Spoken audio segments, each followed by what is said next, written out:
view the council? I guess. Must be somewhere in settings. You set the time it takes before it blanks out. Yeah. Yes, it is, I think. Is it in settings? Somewhere in there.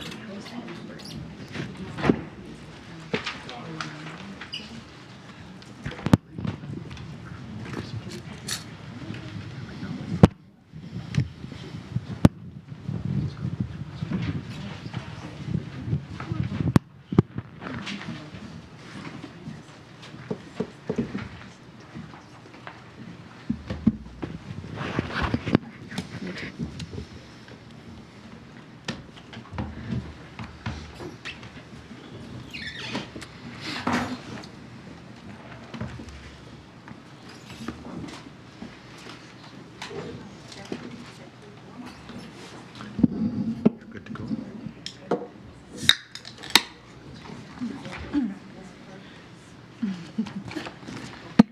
Good evening. We'll call this meeting to order at 6 p.m. I need a motion for adoption of the minutes, please. Resolved that the minutes of the regular meeting of council held at City Hall on Monday, January 14th, 2019 be adopted as circulated. Moved by Councillor Buds and seconded by Councillor Meyer. All those in favor? And that's carried. We have no delegations this evening, and we have no hearings, so we'll move right into committees. And first up is Finance, Legislative, and Property Committees. Councillor Buds, please. Thank you. So the first item on my report is a familiar item in the sense that all of the items on my report today have been dealt with at last council meeting. So the item here is to talk a little bit about the council indemnity, and we gave this first reading at our last council meeting, but this was really to deal with the removal of a small portion of remuneration for councillors that is non-taxed, and so that legislation came into effect in January, and so administration and council supported an increase of option number 2, which was the increase of indemnities by 15%. So I'm not going to go through the whole report. It does have comparisons to other municipalities, and we had some discussion on that. And so it is a recommendation, and I so move that the bylaw 19-8685, being a bylaw for an adjustment to council indemnity from 2019 to 2020, be now read a second time. Moved by Councillor Buds and seconded by Councillor Espy. Any questions or comments on the motion? Councillor Draycott? I think it would be important for us to note that this is something that all councils are dealing with right now. In fact, I believe that Executive Director of AMM had written a letter to the Winnipeg Free Press, letter to the editor, addressing this and the importance of municipalities like us to be able to make these adjustments, to continue to have people come to the table that are appropriate people while still making an appropriate amount of money to do the work that we do. It was stressed of the importance of council members and the work that they do complete for communities by Joe Massey. And I think that, well, I myself appreciated that letter. Any further comments or questions on the motion? Councillor Buds? Thank you, Councillor Draycott, for those comments, and I completely agree. And I know we've said it at great length, and I know individually we've said it, but I'll say it one more time. This is not an increase in the remuneration of council. This is an effort to reclaim the earnings that council was making prior to this legislative change. So again, I think it's very important to reiterate that this is not an increase. This is bringing it back to where it was. So I think that's important to mention one more time. Thank you, Councillor Buds. Any other questions or comments? All those in favor of the motion? And that's carried. And finally, that bylaw 19-8685 be read a third time, finally passed, signed, and sealed. Moved by Councillor Buds and seconded by Councillor Espy. All those in favor of the motion? And that's carried. Okay. Next item is the water and sewer rates bylaw change. And as I spoke at last meeting, there was some small changes to the bylaw that we originally read. And so Finance was advised by PUB that amending bylaw was required to resolve a situation, which there was a schedule that was used improperly in the original bylaw that was read. So that's been replaced, and we already gave this first reading at our last meeting. So it is a recommendation, and I so move that Council of the City of Portage la Prairie give second reading to the amended 2019 Water and Sewer Rates Bylaw 19-8686. Moved by Councillor Buds and seconded by Councillor Espy. Any questions or comments on the motion? All those in favor of the motion? And that's carried. And finally, that bylaw 19-8686 be read a third time, finally passed, signed, and sealed, and that the city will implement the 2019 water and sewer rates effective January 1st, 2019. Moved by Councillor Buds and seconded by Councillor Espy. All those in favor of the motion? And that's carried. And the final item on my report, I would just like to state that while I do not have a personal conflict of interest as it relates to this item, I will, though, step out for the perception of a conflict of interest in that the borrowing bylaw does deal with the financial institution that I work with. So I will recluse myself from this vote. Okay, thank you. Councillor Buds?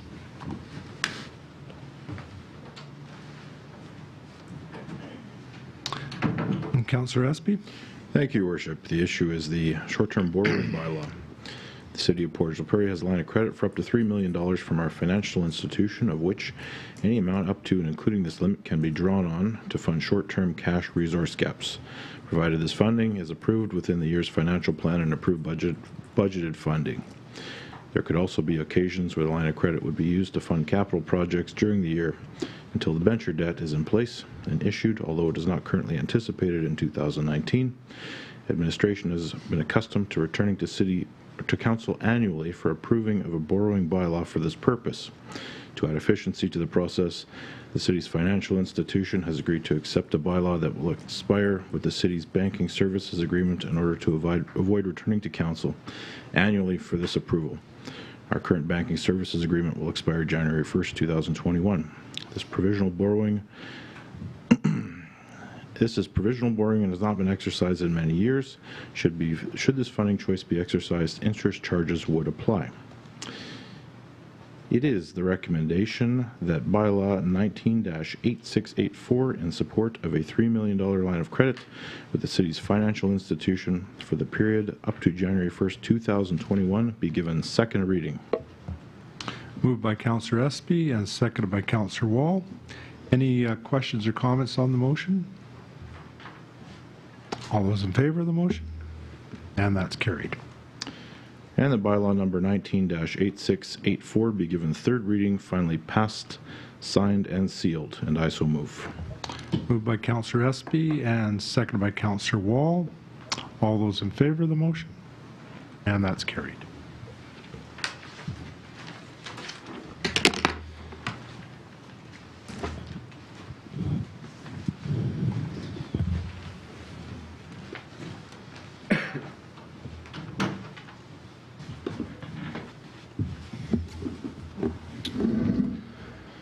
Councillor Buds, I believe that concludes your report. Yes, it does. Thank you. Thank you. We'll move into city planning and economic development. Councillor Meyer, please. Thank you, Your Worship. This is a report that we did discuss with Council back in December. It is the November 2018 building report. So I did speak to it earlier, the fourth quarter PRED report. I don't believe that there's anything new that's been added to it from when we discussed it in committee meeting. That's correct. Thank you. So that's for information only. I don't know if there's any questions on that. Seeing none, I'll move on to the November 2018. I also spoke to this in committee last council meeting. I do want to add to it, after further looking through it and so on, that we did have over $25 million in permits, if council is aware of that, and if my numbers are correct, that's the first time we've ever had that within a 1 month period. So it's pretty exciting to see the bulk of that being new commercial and for over $18 million, and the industrial was new development as well for just over $5 million. So I'll refer the remainder of my comments to the year-end report in committee meeting. Any questions for Councillor Meyer? Thank you, Councillor Meyer. Community Services Committee, Councillor Draycott, please. Thank you, Your Worship. We did review the Heritage fourth quarter report, the Parks Committee fourth quarter report, PCRC fourth quarter report, and the Public Art fourth quarter report at last committee meeting. And we did have the presentation from Victoria Espy on PCRC. And other than that, if there's any questions that have developed over those reports, I will do my best to answer. Then that would conclude my report this evening. Thank you, Councillor Draycott. Councillor Wall, Waterworks Committee, please. Waterworks Committee has no report this evening, Your Worship. Thank you. Transportation Committee, Councillor Espy. Thank you, Your Worship. Just one item on my agenda, but it's a good one. It's a big one. Acceptance of the detailed design of the Crescent Lake Causeway. In July of 2018, ACOM Limited was engaged to provide for consulting services for the detailed design, tender preparation, and construction contract administration for the Crescent Lake Causeway. The scope of work includes detailed design services for a 3-lane low-level causeway with a culvert structure, including roundabouts at the north and south intersections and an active transportation pathway. The design includes provision for passage of snowmobiles, skiers, pedestrians, and portages over the causeway, but does not allow for passage through the culvert structure. The roundabouts have been designed to accommodate truck movements in all directions. Detour construction, bridge removal, and fill installation are scheduled for 2019, with the remainder of the work to take place in 2020 to allow for consolidation of the subgrade. To enable construction to start in the spring of 2019, the project would be put out to tender in February of this year. Total cost of the project is estimated to be $7 million, with $3 million of the work expected in 2019, $4 million in 2020, and some minor expenses for service work expected in 2021. It is the administrative recommendation, and I so move, that the Council of the City of Portage la Prairie accept the detailed design report for the Crescent Lake Causeway as prepared by ACOM, and that the project proceeds to tender. Moved by Councillor Espy and seconded by Councillor Draycott. Any questions or comments on the motion? Councillor Knox?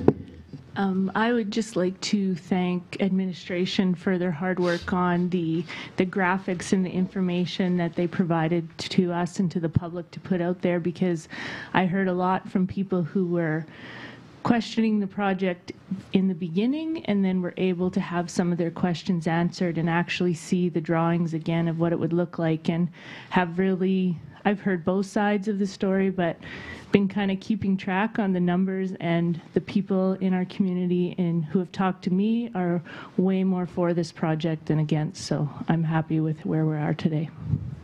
Thank you, Councillor Knox. Other comments or questions? Councillor Meyer? Thank you, Your Worship. I'd like to comment on it as well. I don't have a question, but I did want to just recognize the people that have spoken to myself, as I'm sure they have to majority of council members, if not all, both proponents and opponents, and just really want to thank them for being able to express their opinion on it. From everything that I've seen and read, I mean, I certainly will support the project, so thank you. Thank you, Councillor Meyer. Any other questions or comments on the motion? Councillor Buds. I, too, like other councillors, probably fielded a couple of questions over the last number of weeks as it relates to our project. I, too, will be supporting it here tonight, and I think it's important to mention that something that may or may not have been lost amongst people that were watching what was happening was the fact that council was, during this whole process, considering our lake, and it was not this, the causeway that we are going to be reviewing here tonight was not done in isolation as a thoroughfare to get from one point to another. It was done in consideration of the aesthetics of our lake, the health of our lake, and also the transportation method to get to and from point A and point B. So I think it's important to mention that it's not just a causeway, but it is an item that this community will have for a many number of years ahead, and we have thought and considered the effect of Crescent Lake through that process as well. Thank you, Councillor Buds. Any further questions or comments on the motion? Councillor Draycott? Thank you, Your Worship. I did field a couple of phone calls this past weekend. I did have 2 people phone and express their discontent with the causeway. They left messages, unfortunately no phone numbers to call them back at. And unfortunately, they didn't leave what their concerns were. So I'm unable to address them here tonight because I'm not sure what the issues were with the people that had left messages. I did have quite a few conversations with people in the community since the presentation from ACOM, and I was involved as the past transportation committee chair that I was the one giving that information out to the public. So I think it's important that we state that this information hasn't changed too drastically. In fact, the write-up that was done May 2015, the causeway looks almost identical to the one that we did see at the last council meeting, with the only difference between the two would be the culvert size in the middle. And so I think that there were lots of issues taken into consideration for council when we were planning this causeway, and lots of hard decisions had to be made in order to get to where we are today. But I'm very excited and happy with what we have to vote on tonight. Okay, thank you, Councillor Draycott. Further questions, comments? Councillor Espy? Thank you, Your Worship. I just wanted to mention that I did receive a few phone calls on this subject, and they were in objection, but the concerns ranged from lake health to aesthetics to roundabouts. Through those conversations, the majority of the people that called, I think, felt pretty good about it by the time the conversation was over. But I just want them to know that their concerns were not ignored. Okay, thank you, Councillor Espy. Any further questions or comments on the motion? Well, I guess the last word before the vote is mine. First of all, I just want to thank our two transportation chairs, Councillor Draycott for the previous 4 years, Councillor Espy this term. There's been a lot of discussion. I think our citizens are passionate about the island, passionate about the lake. There's been a tremendous amount of information shared, a lot of discussion has taken place. I'd like to thank our administration staff, especially including Kelly, and all the work and all the questions that he's fielded from us over the many, many years. This has been worked on for the last almost 5 years, I believe. And what we're looking at replacing is going to be 90 years old this year, 2019. So anyway, thank you to everybody that's worked on this and to our citizens for engaging and putting forward their opinions. So everybody's heard the motion? All those in favor of the motion? And that's carried.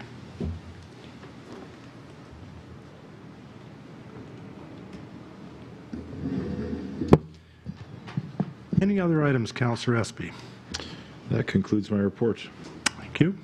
Public Safety Committee, Councillor Knox, please. Thanks, Your Worship. I have two reports that were reviewed at last committee. One from the bylaw enforcement, their fourth quarter, as well as the RCMP fourth quarter. And just one thing that was mentioned at the committee meeting was the decrease in amount of tickets written year to date in the fourth quarter of the year. And bylaw and management is aware of those issues, and some of them are issues to do with some road closures with paving with revenue loss, as well as some personnel issues, which, as we know, don't get discussed around this table with people. So they are looking into it, and hopefully in the first quarter of this year we'll see those things changed. So that's the end of my report, unless anybody has questions. Any questions for Councillor Knox? Thank you, Councillor Knox. We have no deferred business this evening. We have no new business and no old business. So we will adjourn council at 6:18 p.m. and we're going to move right into committee. And committee is open to the public. It's open to the press.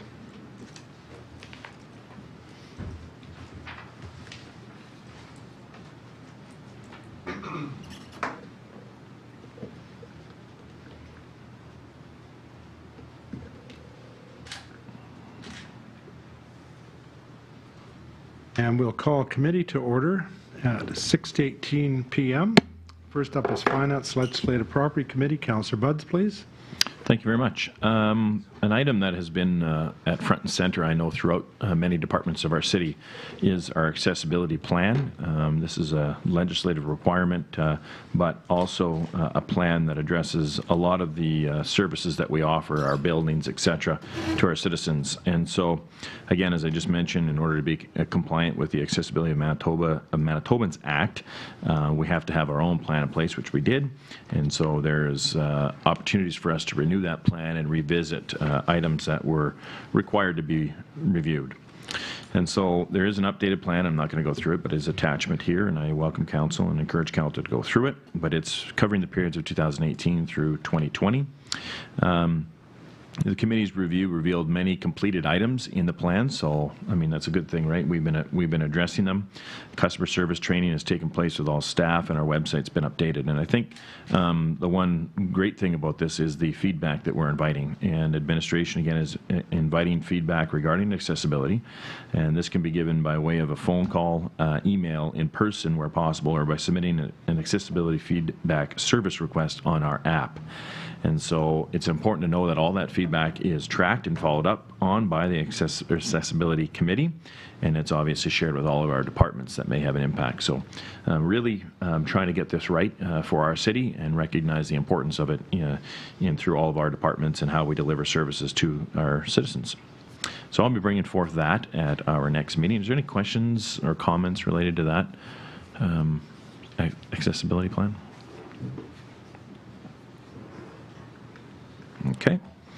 The other item is, you know, and we've heard a little bit, Councillor Meyer was talking about the growth, and we've heard the same from the planning district reports, and now we have another land sale that is pending, and that is to Bridge Road Land Management Limited, and there is a city lot that they're interested in. And so it is looking like there could be a 16-unit assisted living facility, which will be occupied by clients of the local care service Daughters on Call. And so this is kind of a first phase of potentially multiple phases. The land is currently zoned commercial and will require conditional use approval, but that process would start after the fact. The offer is the assessed value, which has been a common sale price for the city over the last number of land sales, and it would include associated fees. So we will be addressing that at our next meeting, and obviously we would instruct management to get through a development agreement that would be associated with this sale as well. Are there any questions related to that item on my committee report? Okay. That does conclude my committee report. Thank you. Thank you, Councillor Butts. City Planning and Economic Development. Councillor Meyer, please. Thank you, Your Worship. And I don't know even where to begin when I talk about a good news story. We know for the last number of years we've always talked economic development and some of the unprecedented investment that we've seen in Portage. Really, where the proof comes down to it, of course, is when you start looking at the permits and the dollar value. So I'm going to refer to the combined report for December of 2018. We know that every month we've had a good news story. Obviously, you wait to the year end and you go year to date over year to date, and it kind of gives you some metric as to where we're going. So a couple of things that I want to point out to council is that the single and double residential starts are down this year compared to last year, which could be maybe just a possible catch-up as the units, of course, are built and waiting there to be sold or to rent. Multi-purpose, though, is up significantly, over $21 million from the year before. You're going to notice also the largest increase in commercial, as we know, from over $5 million to almost $40 million. So that's significant growth in that area. So in 2018 year to date, you'll see on the bottom that the value has exceeded $100,250,000. So I was trying to think in the past when that's happened before, and you know what? It never has. So I think it's a great news story to see that actually the city of Portage la Prairie has had over $100 million in permits in a single year. And of course, there's a lot of people to thank for that. So I just want to really take 1 second and kind of congratulate all the areas that did contribute, whether it be the Planning District, whether it be PRED, City and RM Council, the City and RM Administration, Operations, and I know that the list can go on and on. But I also want to recognize the business owners, the property owners, the farmers, everybody else that's thought enough of Portage to be able to invest their dollars and to see Portage grow. So Portage, we know, is on the cusp, and I don't see anything slowing down anytime soon. I did want to take 1 second and just turn it over to our Planning District Canal Brooks, just for a quick comment on, the $100 million. First of all, we were trying to decide whether or not we wanted cake or whether we wanted fireworks, or, oh, sorry, am I popping my peas? Is that what you call it? Or whether or not we actually talk to the RCF and have a fly-through to celebrate the $100 million. And I think maybe what we'll do is we'll just let Canal speak to it quickly. Oh, I don't have a lot more to say other than it has been a record year for us. The last time we were close was, I think, was 67 million, was the most we've ever had since the planning district came into force, and that was back in 2009. So it's been a tremendous year, and we're looking forward to carrying on with that. Excellent. And once again, great job, everybody, including previous councils and previous administrations as well. So, and that's my report, Mr. Worship. Thank you, Councillor Meyer. Councillor Draycott, how is Community Services Committee going? Community Services Committee is good. This evening, just for information coming to next council meeting, there is a resolution that will be put forward by myself to designate a heritage building grant application, or to accompany, a designated heritage building grant application for repair of the Wallace Mausoleum, there we go, I got that, building at Hillside Cemetery. So a little bit of background in that. In December of 2016, Council did approve a municipal heritage designation of the Wallace Mausoleum building at Hillside Cemetery by passing a bylaw for that. As a municipality designated heritage building, the mausoleum qualifies for a provincial grant to be used to repair it. A little bit of history on the mausoleum. It was constructed in 1919, a unique structure at Hillside Cemetery, and the building houses the remains of Elva Wallace McCarthy and her baby, both of whom died due to the Spanish flu pandemic. The disease appeared in Portage la Prairie in the fall of 1918, brought home by troops returning from World War I. It was devastating, forcing City Council to ban all public gathering in an attempt to contain the outbreak. And during the peak of the disease, 400 cases were reported a month. The local hotels were used as emergency hospitals. Elva and her daughter, local businessman Benjamin Darcy Wallace, was one of the first victims. It was reported that prior to her passing, Elva begged her father to keep her from the cold ground. Accordingly, Colonel Wallace ordered the construction of Portage la Prairie's only mausoleum and imported a special glass-topped coffin. The structure has deteriorated to the point where the structural integrity will soon be compromised, and the building has fallen prey to vandalism, unfortunately, further deteriorating the exterior wall materials. Further investigation to the structure will provide information to proceed with one of two options. The first is to stabilize the structure with minimal interventions. The second option would be to restore the mausoleum to near original state. The amount of money proposed for the project will be used to complete stabilization, and the remaining funds would be used to begin or complete restoration. To receive the grant from Manitoba Culture, Heritage and Tourism, the city must commit to half of the cost of the repairs. The amount of $12,500 has been submitted as a 2019 budget request, with part of these costs to be provided by volunteer labor by Heritage Advisory Committee members. As the 2019 budget will not be approved by the grant application deadline, a specific resolution of commitment is to be required. And so that resolution we will be looking at next council meeting. There are pictures of the mausoleum attached to the report, and the brief background on it was very much appreciated by myself in order to make a good recommendation to council on this. So that is something I will be bringing back to council next meeting. And that is everything I have for committee this evening. Thank you, Councillor Draycott. Councillor Wall, Waterworks Committee, please. Thank you, Your Worship. We have no report this evening. Thank you. Transportation Committee, Councillor Espy. Thank you, Your Worship. The Transportation Committee has nothing to report. Public Safety Committee, Councillor Knox. Thank you, Your Worship. Nothing to report this evening. Thank you. So prior to adjournment, we will have question period. So if this is the first time you've been here, the public can get up and ask questions of council, information-seeking questions, and we'll endeavor to answer them for you. Are there any questions from the gallery? Evening, Ms. Anderson. Good evening. My question is related to the accessibility plan that's going to be passed at next meeting. And I have asked before, and in terms of for council meetings to truly be accessible, I believe they need to be in a location other than at City Hall. I'm just asking again that council reflect on that before passing the plan, because there are people who don't have access to computers, therefore they can't watch the meeting on in the live streaming, and it precludes them from being able to ask questions themselves.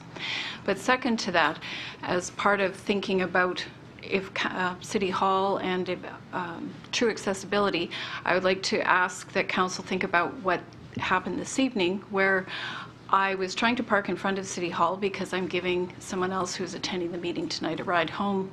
Couldn't do that because the snow's not plowed right in front of City Hall. I would either have to plow through and may or may not be able to leave, but that person would have to come off the sidewalk through a snowbank. Secondly, there was enough snow on the steps at City Hall that I kicked the snow off just to create a path through. So if council is truly thinking about accessibility, I think you have to think more holistically, and I would ask that council give serious consideration to that, especially simple things like this to even get to council tonight. So that's my question. Okay, thank you.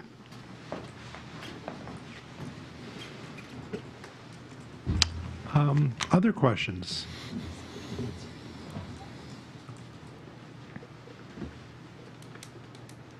One more call for questions? Other questions? Well, hearing none, committee is adjourned at 6:30 p.m. Thank you for coming out, everybody.